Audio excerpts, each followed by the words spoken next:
আচ্ছা, ড্রিঙ্ক না করলেও কি আপনার লিভার নষ্ট হতে পারে? আসুন আমরা বুঝি ফ্যাটি লিভার।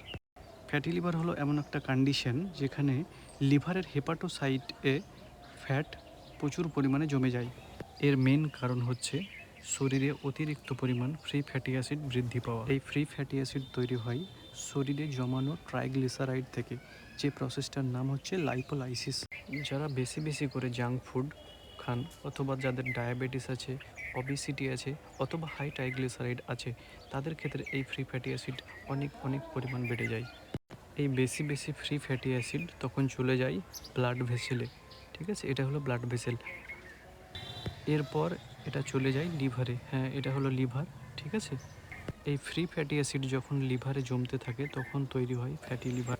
এই পর্যন্তই, এই ফ্যাটি লিভার পর্যন্তই কিন্তু আমরা সেটাকে আবার রিভার্সিবল করতে পারি। ঠিক আছে, এই ফ্যাট জমতে জমতে এক সময় কি হয়, অক্সিডেটিভ স্ট্রেস তৈরি হয়। ঠিক আছে, তখন কি শুরু হয়, ফাইব্রোসিস। এই ফাইব্রোসিস বেশি দিন চললে সেটা সিরোসিস স্টেজে চলে যেতে পারে, এমনকি হেপাটোসেলুলার কার্সিনোমাও পর্যন্ত যেতে পারে। তাহলে এতগুলো স্টেজের মধ্যে সমস্যা তৈরি হতে পারে। তাই কারো ফ্যাটি লিভার দেখা গেলে ইউএসজি এবং এলএফটি টেস্ট আমরা করি, এমনকি দরকার হলে ফাইব্রোস্ক্যান বা বায়োপসি অবধি করতে হতে পারে। তাহলে এবার আমাদের জানতে হবে যে এই ফ্যাটি লিভার থেকে বাঁচার কি উপায়।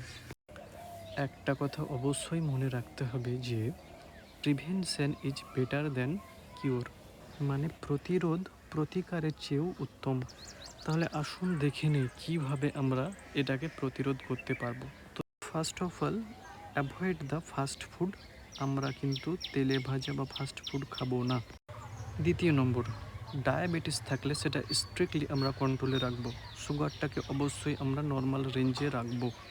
তৃতীয়ত, নিয়মিত আমাদেরকে হাঁটা চলা এবং ওজন কমাতে হবে। নিয়মিত শরীর চর্চা করে নিজেকে ফিট রাখুন। ফ্যাটি লিভার জাতীয় সমস্যার সম্মুখীন হলে অবশ্যই অবশ্যই কনসাল্ট উইথ ডক্টর, একজন অবশ্যই ভালো ডক্টরকে দেখাবেন। এই সমস্ত অ্যাওয়ারনেস ভিডিও যদি ভালো লাগে তাহলে চ্যানেলটা সাবস্ক্রাইব করুন।